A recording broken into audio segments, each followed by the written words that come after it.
Hello. Happy Thursday. We normally do the show on a Friday, and it feels weird doing it on a Thursday, but it is what it is. March Madness is starting. We've got the play-in games today. That's why I am rocking that Colorado basketball shirt representing CU, because goodbye Georgetown to Rudo and AJ, who have decided to root for them. Easy money. Bet the underdog. It is so rude of you to do that. Georgetown might be the most overrated team in the history of the NCAA field. I've just got to say, if the name on Georgetown's jersey was literally anything else, nobody would be picking Georgetown in that game. Just because Georgetown was good 20 years ago doesn't mean they suddenly have a chance in this game. You tell them, Harrison.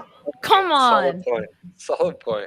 Rudo and AJ break my heart. They're not nice when it comes to the Buffs. Do you know what is nice and what has helped me? Is Green Roads. I've been randomly just dealing with a little bit of anxiety lately. Normally when I have anxiety, I can't sleep, and I took some of the Green Roads gummies, the Relax gummies, and it helped me go to sleep. If you haven't heard, Green Roads is a CBD company, and as you guys know, DNVR is a huge supporter of CBD, and as a consumer, you have to find the products that work best for you. Green Roads hooked us up with some incredible products. And like I said, those Relax gummies helped me out so much, just allowed me to go to sleep, which I really didn't think I was going to be able to. So I highly suggest them. They have over 30,000 5-star reviews, and you can use the promo code DNVR20 for 20% off your entire purchase. Like I said, the ones I used were the Relax gummies. Also, surprisingly, I wasn't expecting them to be as good as they are. They're like real candy. Like they just taste like real candy. Taste good. Yeah. Normally sometimes with like certain CBD products, certain like if they have any THC, you have a little bit of a funky taste. No, these were delicious. Highly recommend them. Use the code DNVR20 for 20% off your entire purchase.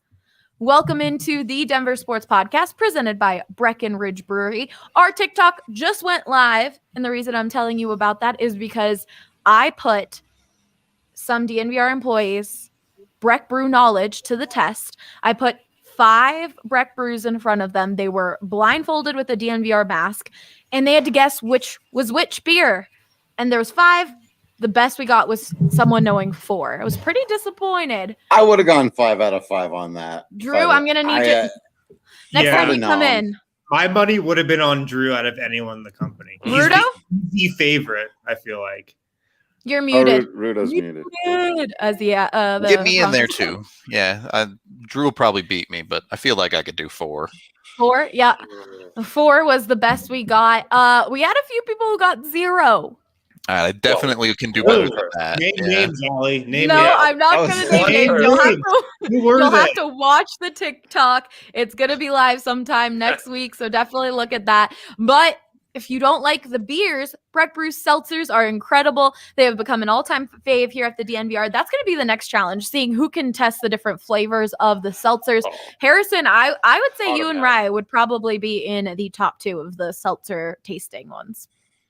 Yeah, well, seltzer's a much more distinct flavor. I mean, if we're being quite honest, a much more identifiable flavor than just like the Hot Peak IPA. I guess there was some people, I put 2 darker beers in there that got real confused by them. You'll have to watch it. It's a really good video. But let's jump into the topic of today because we have a lot of people watching, and I know you guys want to hear from these guys. We are talking about what was the best collection of players that a Denver sports team's roster has ever fielded. And shout out to the DNVR Members Lounge for throwing this question in there for our Off the Rails podcast last week. It was so good. We had to do a full TDSP on it. Next week, we'll probably do who's the worst collection of players. So, Drew, I'm going to just start off with you. Oh, wow. Okay. All right. So there are actually a couple of candidates from Rockies history to be considered for this. It really depends on, what we're saying, just the most talented collection of individuals. Yes. So it's not necessarily the people who achieved the most. Right. And so you can go with a hipster answer on this and say it was 2009, the team that has the most number of regular season wins in franchise history. You could try to get real hipster and claim one of the most recent teams that made the postseason. I actually do think on paper the most talented team in Rockies history was the 2018 team. But they just really underperformed their abilities and they just had a really bad stretch too that just really hurt them in the long run. Having things like that be John Gray's worst season of his career by far, not having certain relievers for the entire season, every single one of Jeff Bridich's free agents blowing up entirely. Just if one of those things doesn't happen, the Rockies win the division probably comfortably in 2018. But actually, as much as you might think, hey, they weren't really, they were just the team that got hot. They were the team that got lucky. Whatever you want to write it off as, actually the most talented team in every measurable way on paper and in their achievements on the field was the 2007 Colorado Rockies that ended up going to the World Series. You still had Todd Helton at near peak Todd Helton levels, and he was still good in 09, but he was really starting to fade by then. He still wasn't peak in 07, but he was like getting some MVP votes in 07. You had the only time you had a fully healthy Troy Tulowitzki in his entire career because he was a rookie, and he was just stupid good at shortstop that year. A legitimate MVP candidate, which the 2019 really didn't, is as good as Cargo was. Matt Holliday should have been MVP in 07. The one thing I think you could maybe argue is that the pitching staff in 2009 was a bit better, a bit more cemented with Ubaldo and Jorge De La Rosa being there, where Ubaldo didn't get there till about halfway through the year in 07. And they were a little bit more patchwork with like veterans and like Jeff Francis and Aaron Cook mostly just being good. But people also forget how good defensively that 2007 team was. They set a Major League Baseball record for fielding percentage. And so, those guys were really, really, really good. I do think that the 2007 team was the best collection of talent they ever had. Okay, so that's who. If you had to choose one, you would say 2007. Yeah, and it's funny because I've often given the hipster answer of, well, really, it's 2009. They were the deeper team. They really did run into a bunch of terrible luck to not get by the Phillies in the first round, who did end up going on to win the whole thing. And so it's just like, I don't think that's the wrong answer if you go with 2009. But I do think people tend to undercut. If you want to put it another way, actually, Patrick and I put up we did a whole bunch of research this offseason. And one of the things I've been running through is just team OPS plus and ERA plus, trying to measure what makes the Rockies good, what doesn't. I know it's a little inside baseball, literally, for some people, but just by the advanced metrics, the 2007 team was better. Both of them had a team ERA plus of 112.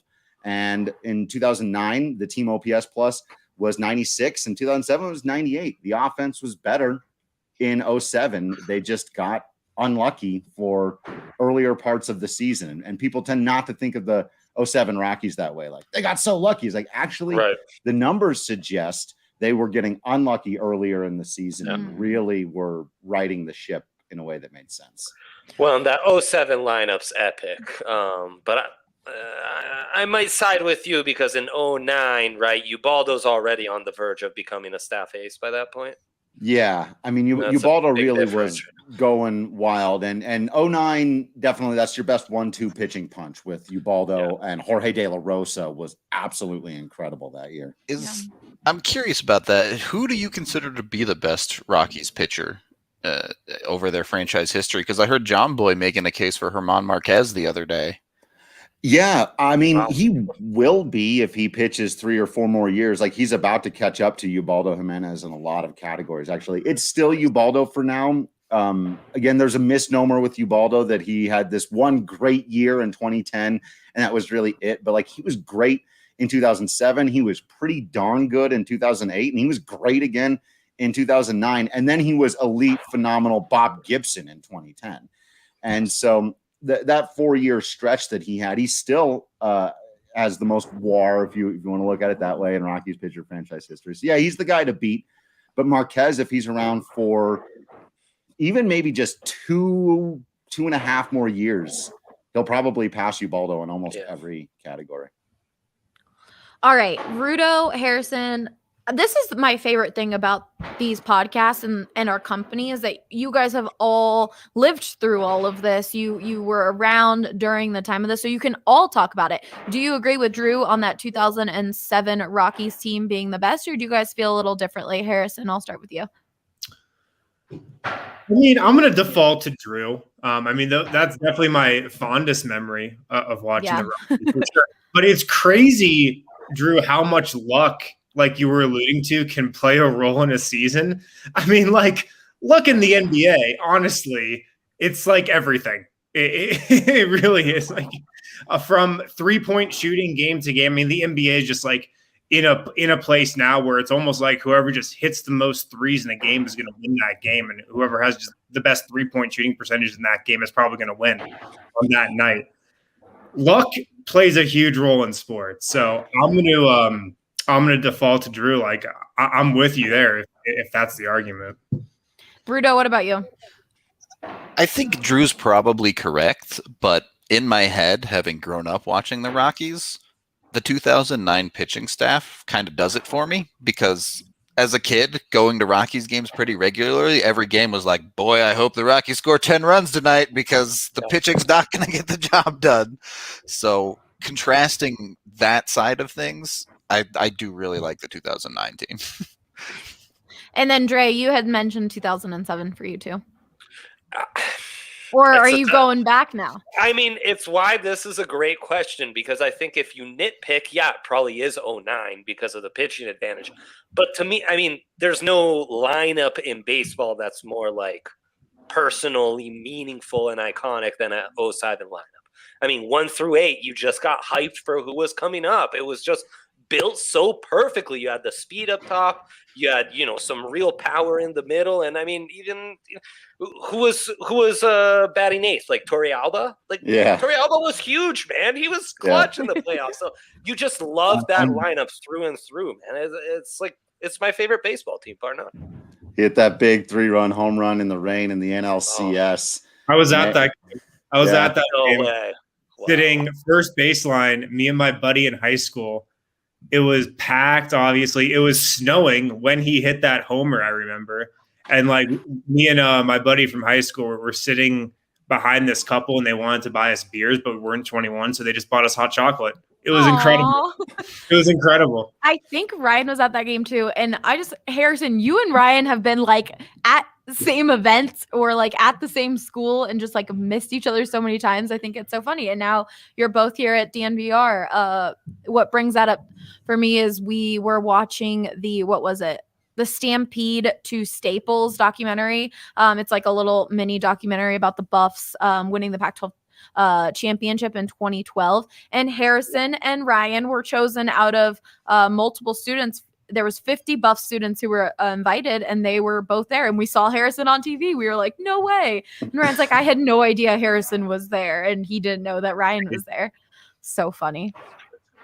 All right. Bruto, I'm going to go next to you.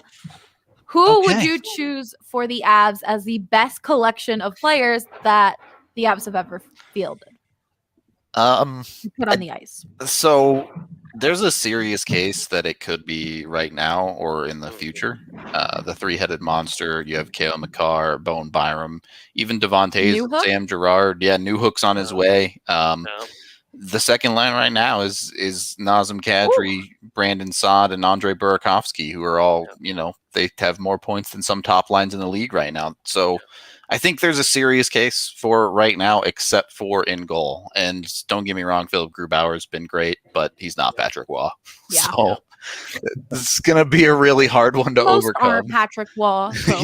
Just about nobody is Patrick Waugh. So historically, I think it has to be the 2001 team. They won the championship, obviously. You could maybe make a case for 02-03. Yeah, you guys told me that you could definitely make a case for 02-03. Yeah, the 02-03 team had a better forward core. It just wildly underperformed because they went out and got Solani in Korea. But what does it for 2001 is, all right, obviously they have Sakic, obviously they have Forsberg. They also picked up Hayduk, not quite a rookie, but very young. Alex Tanguay, not quite a rookie, but very young, obviously scored one of the biggest goals in Avalanche history in Game 7. And then their defense is just unmatched. Adam Foote, one of the best defensive defensemen in the league, is their third best defenseman because they have Rob Blake and Ray Bourque ahead of him. So that's a hockey team that had 5 NHL Hall of Famers on it. So it's hard to beat. Your starting lineup is essentially an all Hall of Fame lineup.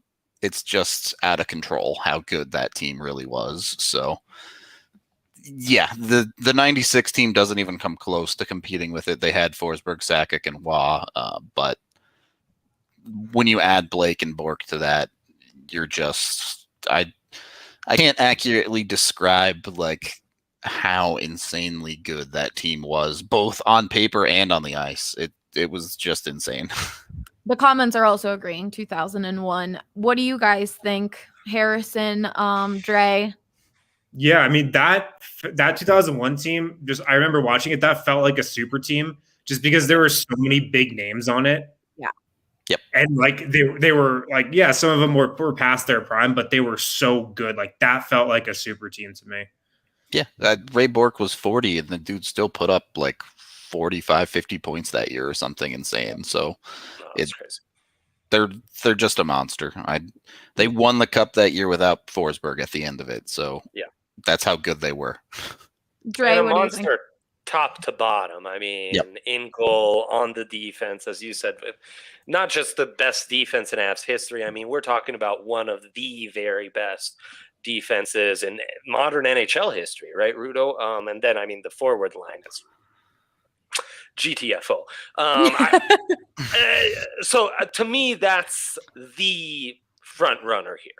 Mm-hmm. I mean, it's the early 2000 Avs, I think, are the front runner to be the most talented team in Colorado history. I mean, you go down the lineup too, and there's every longtime Avalanche fan, and who's your favorite, bottom 6 players in Avalanche history? Oh, well, Greg DeVries on defense, Dan Heinold, John Clem, Eric Messier, all Scott Parker as a fighter. Everybody's like has a favorite depth guy from that team even too. Mm-hmm. So it's not like they're just top loaded, which they are, but they have the depth as well to just. Yeah. It's not fair. It isn't fair. We have someone in the comments saying even the President's Trophy curse wasn't able to stop the Avs team from winning the cup. The President's Trophy curse is like the least real curse in sports history. Hey, AJ's not on this show. I don't need you talking about superstitions and curses being bad, Rudo. That one's like been proven wrong like 7 times. It's so not a curse. Drew, your fandom for the Avs has recently started, but you were in Colorado during that time. So do you agree with 2001, or do you have any thoughts or takes on that? I mean, it seems it just has to be the team, right? Because, well, I know all those names and I wasn't even watching at the time. Yeah. And it's one of those things too, just again, as somebody who wasn't into hockey especially, but has always been into the sports scene in Colorado and is hopefully semi-observant, is just seeing people walking around in jerseys and seeing, and that kind of proves Rudo's point, seeing like, not just sure you see plenty of Sakic and Forsberg and Waugh and all that, but seeing like Hayduk and Messier and like stuff like that. You're like, okay, yeah, that team, when they're so beloved that more than one person is walking around in the jersey of the 6th and 7th best player on the team, that's probably got to be it. Definitely. Rudo, what is it? Is it just winning a cup? Is that what it's going to take for this current team to kind of surpass that 2001 team? We'll see. There are still some things up in the air. How good is Bowen Byram, really? Mm-hmm.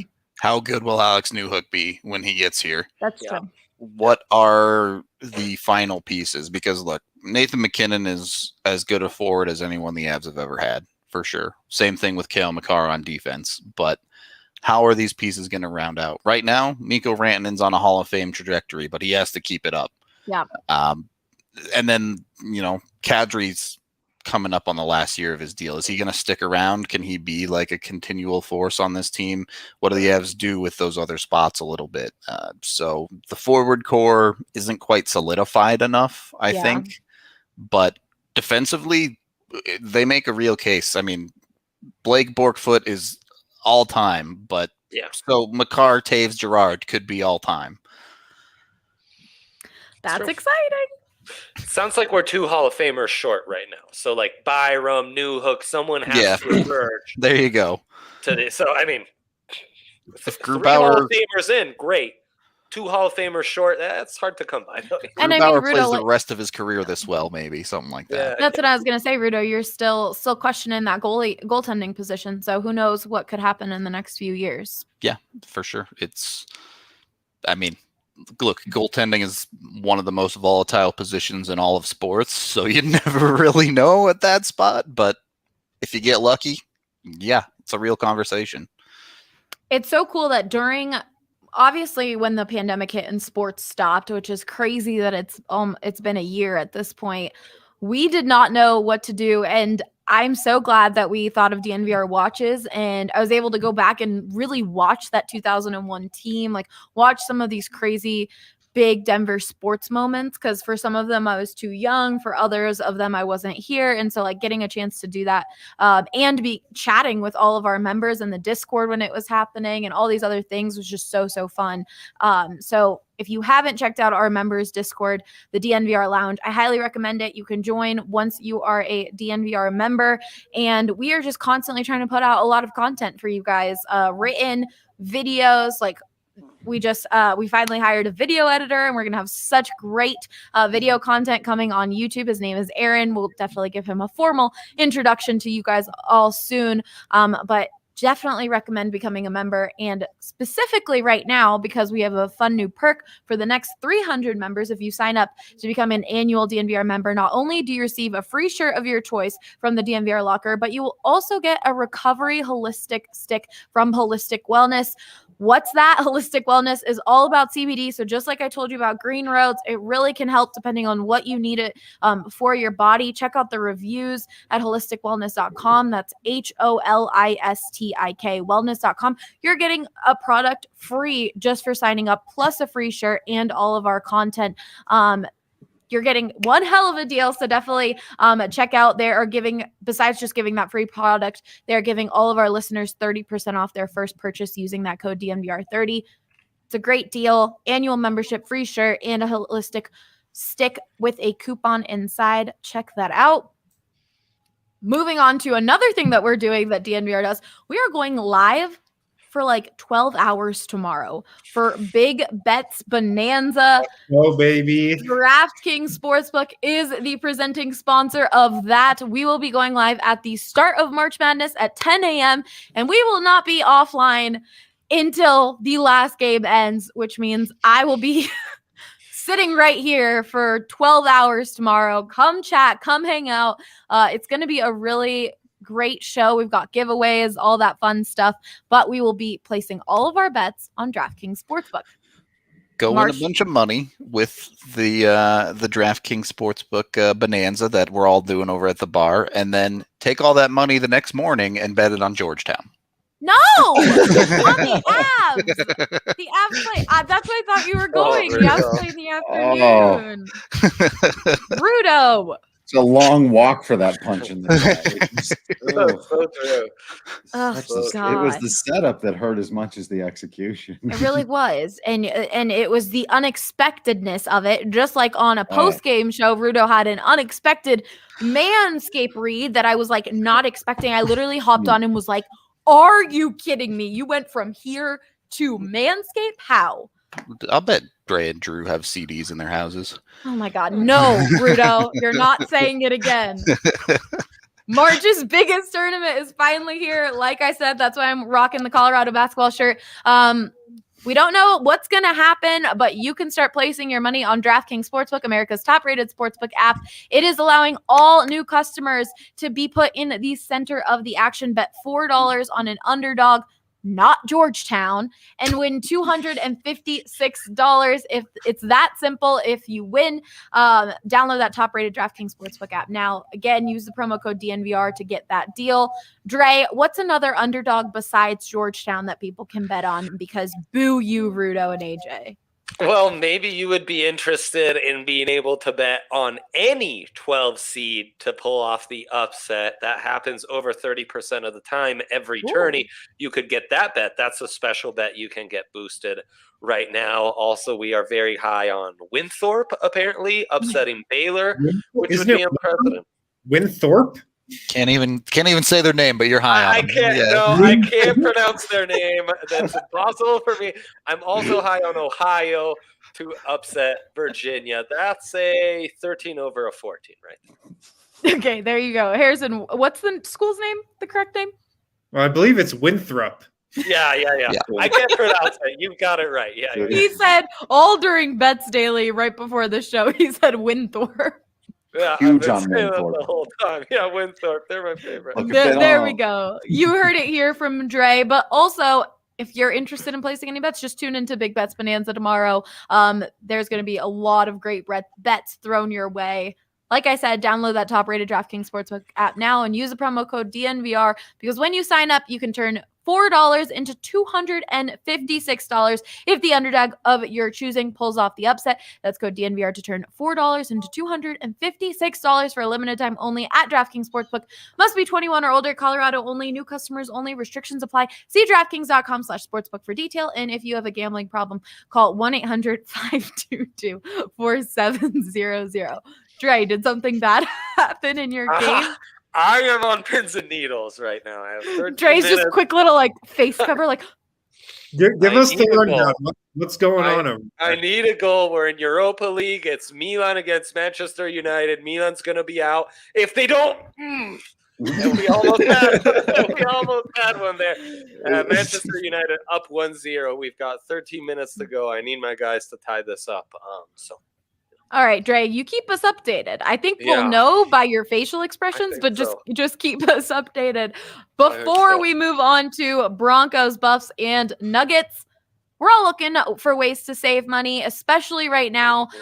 So how would you like to keep an extra $961 a year in your pocket? That's how much Gabi customers save per year on average on car and home insurance. Right here on this panel, we have multiple people who are saving a lot more money. Rudo, how much are you saving? $346, I think it was. 340 something. It's like a ridiculous amount of money that they're just like, hey, by the way, stop being stupid and save yourself a ton of money. And that's not per month. That is yearly. I want to clarify as I say that Eric is saving around $1,600 after checking out Gabi.com/DNVR. $1,600 a year. That's crazy. Can we all agree that Eric was just making mistakes in life if he was messing up that badly? I know Gabi Insurance is a great product, but there's no way he should have been spending $1,600 more. Exactly. Most people. Well, I mean, it says that most people save $900. Does that count his scooter though? So does he just have extra things he's insuring? Does he have like a car, a house, and because he's got his scooter thing? Scooter insurance got him. Drew, I didn't think of that. That could definitely. Right. He might insure. His so be nice to our perfectly nice friend Eric, who would never make fun of any of us. Never. I'm surprised he's not in the comments because he's normally watching all of this. But see, we're all saving money. You guys can save money. See how much Gabi can save you. It's totally free to check out, and there's no obligation. Go to Gabi.com/DNVR. That's GABI.com/DNVR. Remember, they do not sell your information, which is so important. I get calls about insurance. And I haven't even used Gabi. I haven't even used any app. Those calls are so annoying.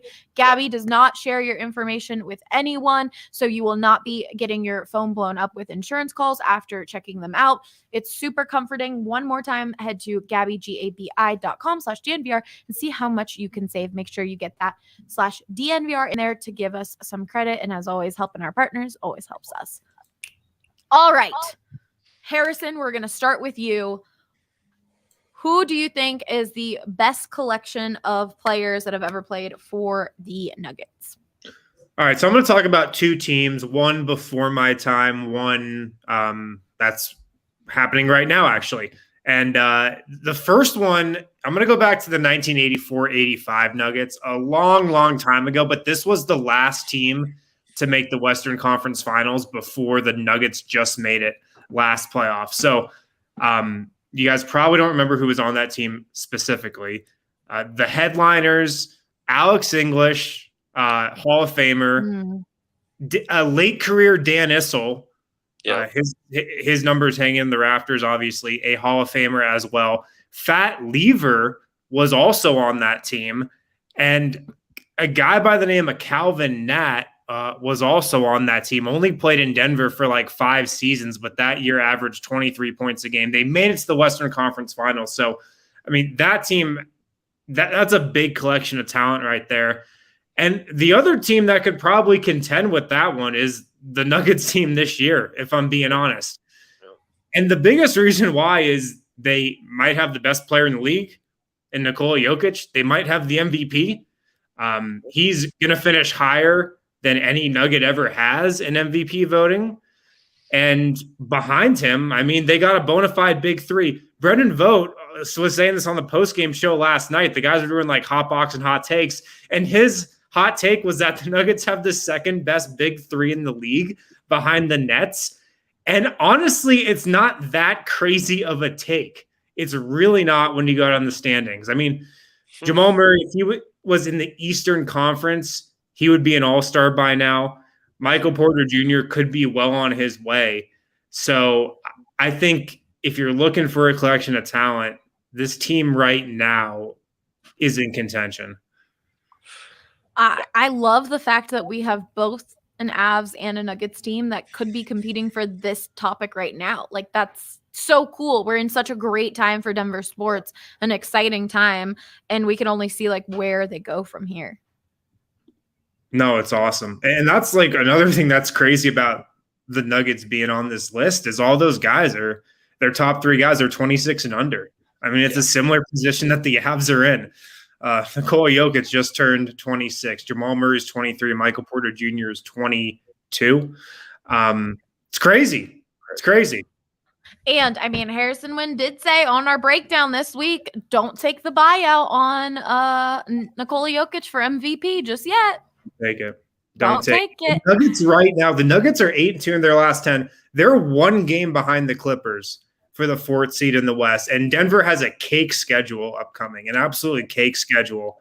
So this run that the Nuggets are on, I think is going to continue. And that's only going to keep bumping up Jokic's MVP chances. What do you guys think, Drew? Who would you say? Would you agree with Harrison on that one? I mean, yeah, those teams, obviously, I'm going to point out the 2009 team that also went to the Western Conference Final. They were an inbound pass away from winning an NBA championship in my mind. They were going to roll the Orlando Magic if they'd gotten to the finals. Carmelo, Chauncey was kind of near the end of his career, but still, obviously, he was great in those playoffs. So good. Nene and Kmart were underrated as big men. You had great contributors and energy guys off the bench, and JR and Birdman. So, and really they were either, like I said, an inbound pass or two, or a heroic effort from Kobe, or just whatever away from. They were right there. I think that's the closest they've ever come to winning the NBA championship. So, I probably would have gone with those guys, but I wasn't born yet in '84 either. So, and to Harrison's point, I think, ultimately there were more Hall of Famers on that team, and the guys, if you're just looking at the collection of talent, like Jamal Murray's more of a star player than Chauncey Billups was ever, really. Nene and Kmart were great big men, but nowhere close to Jokic. And I guess the comparison there is Carmelo, and I think they're, even if not, Jokic has got him beat there. So it's just like, seeing how the rest of these guys pan out, what becomes of them. It's probably the more talented team, but those guys got awfully close. No, yeah, the 2009 one is a good one. Chauncey, so that team should have 2 Hall of Famers. I mean, Melo's going to be a first ballot Hall of Famer. Chauncey Billups should be in the Hall of Fame. He was a finalist last year, somehow wasn't a finalist this year. I don't know why he's not in the Hall of Fame yet, but he should be. I don't know if he'll ever get in now. So that team should have 2 Hall of Famers. I'm glad you brought up Nene, because Nene is maybe the most underappreciated Nugget of all time. If you look up like the Nuggets all time, like franchise leaders, or even if you look up the Nuggets just best seasons in terms of a lot of advanced statistics, Jokic dominates that leaderboard like Jokic's 2017-2018 season is like the 5th best season ever that a Denver Nugget has ever had. Nene is on a lot of those lists. He's on a lot of those lists. He was sneaky good in Denver. Yeah. Well, and if he just stays healthy, man. Yeah. Right. All right, Rudo, do you agree with Harrison? Do you think it was 2009 team? How are you leaning? Yeah, I think it probably is. Honestly, I'm on team right now side for sure. But I do think it's curious how it's funny how small the margins are, because both Nuggets and Avs had so many good teams in the 2000s and 2010s that, the 2010s are remembered as the worst time in Avalanche history. But you look at those teams, it's like, well, they had Matt Duchene, well, they had Gabe Landeskog, they have all these talented players, but they just aren't the elite cream of the crop like you get to see right now in Ball Arena. Dre? Yeah, I think the argument for the current team is the strongest. Certainly a lot of Hall of Famers in those mid-'80s teams. But I think pretty comparable teams, and I just think this current roster has more upside, than guys who've been retired for 30 years, obviously. But yeah, so I mean, if I had to gamble on which team in 10 years will look back and has the most talent, I would gamble on this being the team that we'll remember as more talented. Okay, let's move on. I see a lot of people in the comments talking Broncos.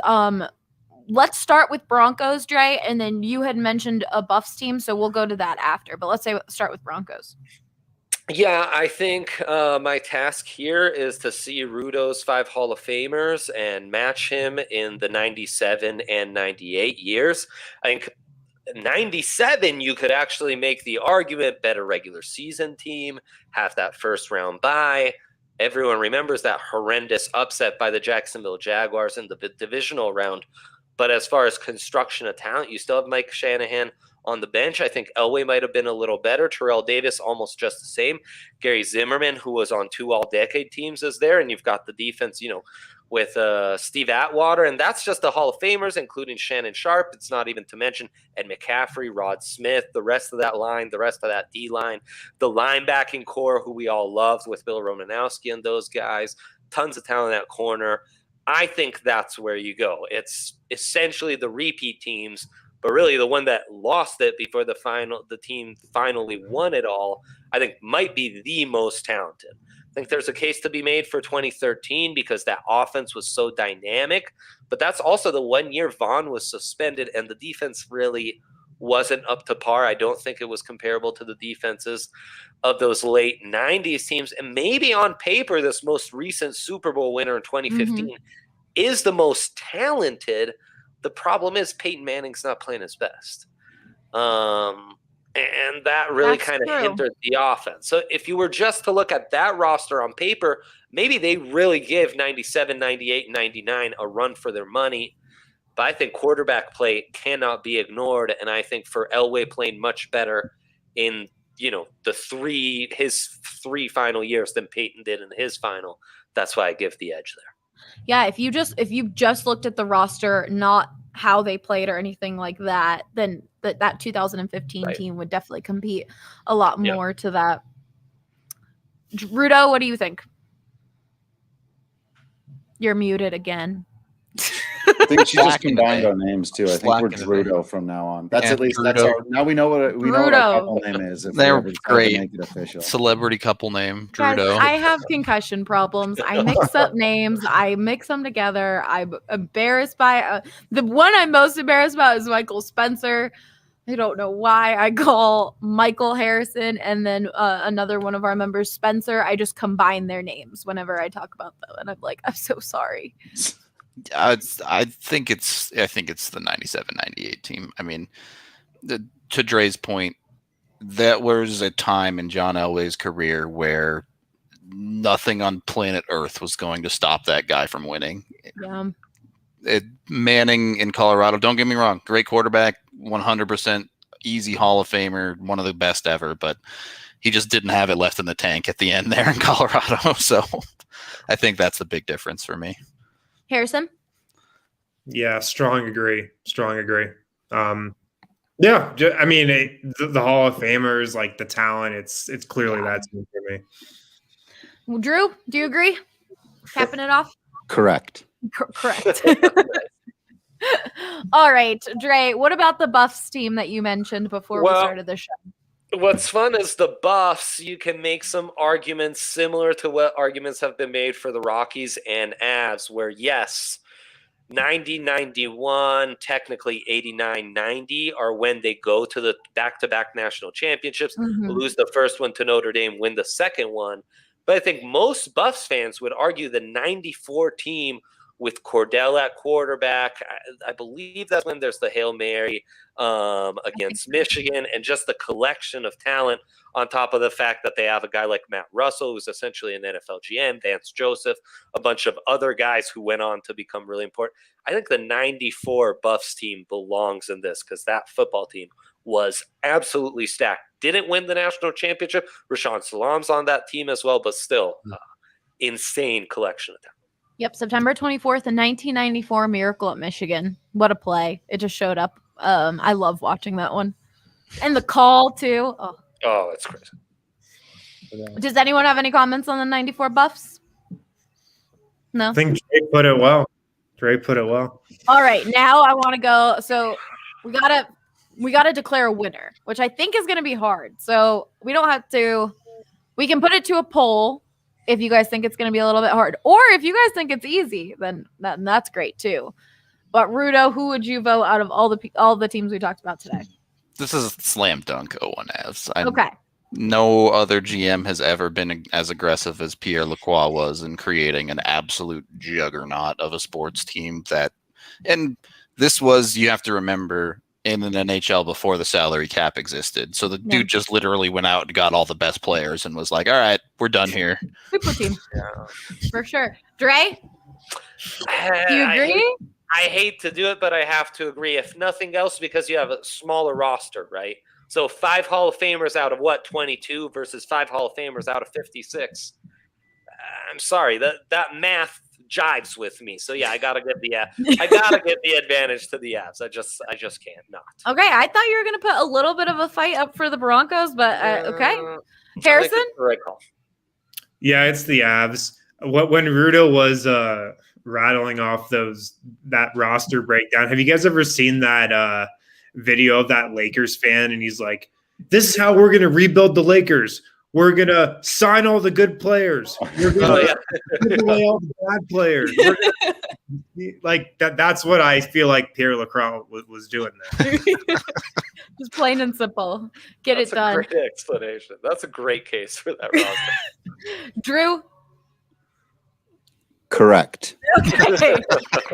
You got him. All right. So everyone here agrees it is the 0-1 Avs. Let us know in the comments or leave a comment on the podcast and let us know what you guys think. But we do have most people saying it is between the 98 Broncos, 0-1 Avs. But for this panel, it was decided 0-1 Avs. Let's move on to who won the week real quick. Drew, if you got to pop out, because I know you got your show coming up, let me know. Or I could have you give your argument first for who the one. I'll go first. It looks like I've got just a little bit of time. So okay. I'm going to play the song. Hold on. This just takes a little second. Maybe I should give this to you, Rudo, when you're on here. So you can I'll make this go a little faster. Share audio. Okay. Oh, nope, it's not. Yes, it is. Okay.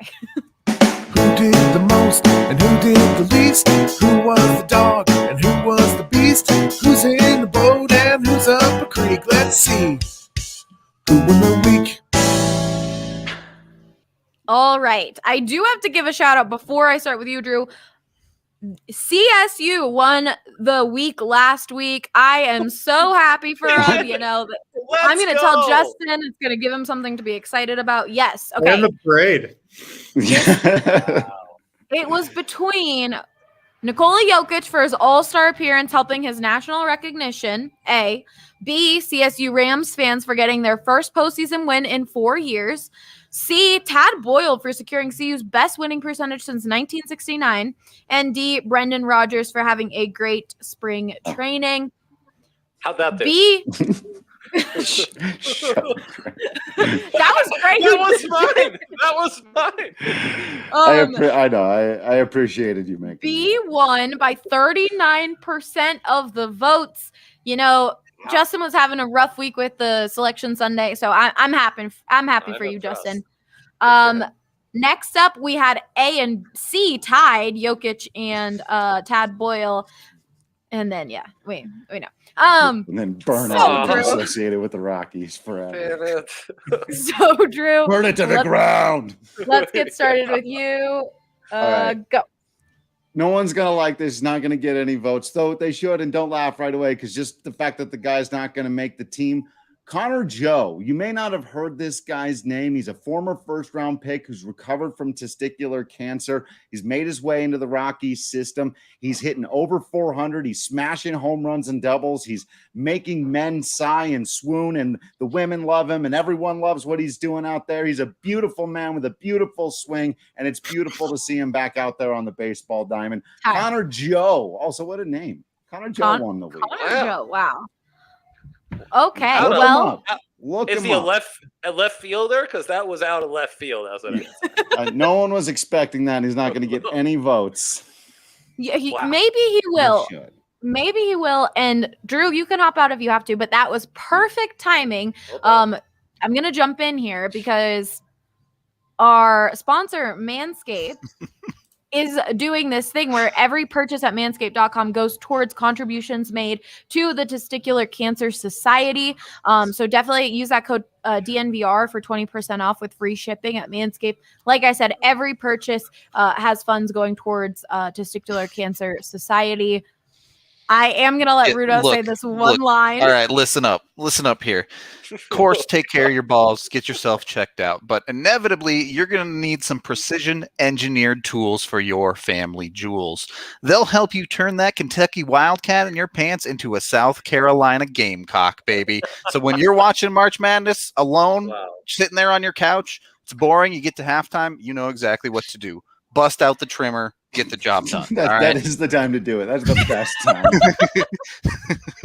Oh my goodness. Who do I contact to give this man an award for ad of the year on a live stream? Like whoever has that award, get Rudo, send them your address. I mean, he deserves the award 100%. That was sent to us. The Kentucky Wildcat part was in our read, sent to us from Manscaped, and I read that and was like, Rudo, this was made for you. You need to read this. So we already do the goaties, right? You can give me the award called the Goatsy. Yeah, let's. yes. Allie, that's happening. Someone write that in a note. We're making that happen. We're making Eric make that now. Oh my God. Exactly. I do not want that trophy in my room, all right? To put it behind you on every screen. Oh my goodness. Golden goats. Rudo definitely has the best ad read. Rudo, last week you weren't on here, and I just like rambled about Manscaped for like 3 minutes and was like, everyone says they're great. Go buy them. I was like, Rudo is so good at this. I just don't know what to do. But okay, I'll send you a list of like alternatives for Ligma that you can use. And I don't think I want that. But I appreciate the gesture. Let's move on. Drew, you got to hop out. Rockies pod is about to go live, 4:05. Go check them out right after the Denver Sports Podcast. Bye, Drew. All right. Harrison, why did the Nuggets win the week? Go. Well, the Nuggets are red hot. They've won 8 of 10. They're on a roll. And the best part about it is they have a bona fide big three right now. A bona fide big three, something the Nuggets have never had. I think you can make the case they have the second best big three in the league behind the Brooklyn Nets. Nikola Jokic should be the MVP right now. Jamal Murray's playing at an all-star level. Michael Porter Jr.'s defense is on the rise. It's a bona fide big three. It's a beautiful thing. Fine. You stopped right on time. Thank you for that. All right. Rudo. That's crazy that's legitimately they might have the second best big three. Right? It's crazy. Dre's gonna go do some research. He's gonna. No, I'm looking at the standings right now because he keeps saying it, and it's starting to be like, well, now let's calm down. But I mean, it's correct. It's either the Nuggets or Allie's Philadelphia 76ers. I would like to say I've never been a 76ers fan. I am from Philadelphia, but don't attach them to me. People in this city will get mad at me. And I just didn't watch basketball when I was in Philly. I do love my Eagles, my Birds, all the way. But who beat Tobias Harris? The third in Philly's big three, Harrison. Tobias Harris, who's having a good year, but Embiid's hurt. Right, Embiid's hurt, so can't even count them honestly. For being. Dang, that is crazy. Okay, go ahead. Can I move on to Rudo? Yes. Okay. All right, Rudo, go. Nazem Kadri won the week. He has 6 points in his last 2 games, including 3 goals, has taken the Avs to what is currently their longest winning streak of the season, hopefully looking to extend it tonight. 4 currently, should be 5. They're 5-1-1 in their last 7. The homestand that started off slowly is shaping up to be exactly what the Avs needed it to be. They've created separation. There's zero doubt on planet Earth that they're going to make the playoffs now. So Nazem Kadri leading the way for him. Perfect. All right. Yep. And Ryan has Kadri for first goal tonight. That's a good pick. There's a protection on that because it's a primetime game, Rudo. So pick the first goal scorer for the Avs.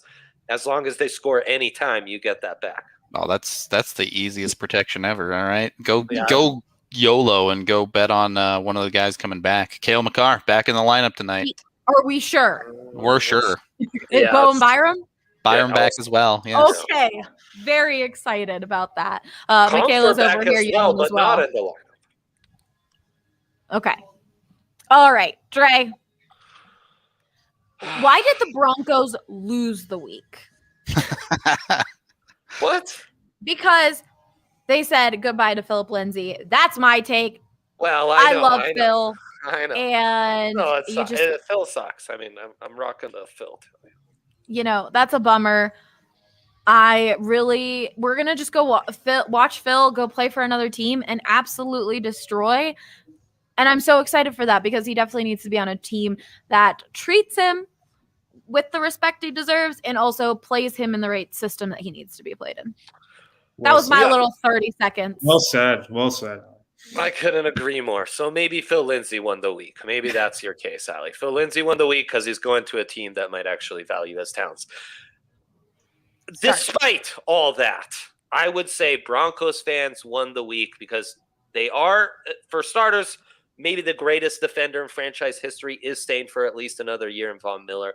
That is really nice. And I think what we are seeing from this George Payton offseason, while it is hard to see guys like Phil Lindsay go, is a GM that has the best interest of the long-term success of the franchise in mind. These aren't just players for Vic Fangio. These aren't just players for Pat Shurmur. It's players to build something great here in Denver. Broncos fans won the week. I mean, I agree with that with George Payton. With John Elway as GM, it has been a lot of win now, no rebuild, no nothing. Like, let's focus on the time at this moment. And these moves, some of these moves have definitely showed long-term plans rather than short-term plans. But someone in the comments said Phil's a little overrated. I disagree. He's going to go off on another team. I'm just telling you. No doubt. That's how I feel. Be good.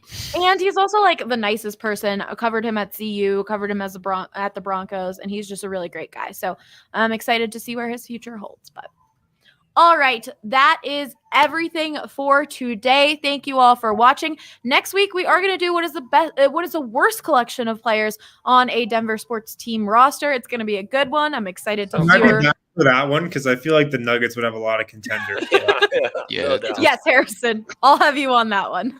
Harrison, Nuggets and Avs can duke it out again for worst team instead of best team.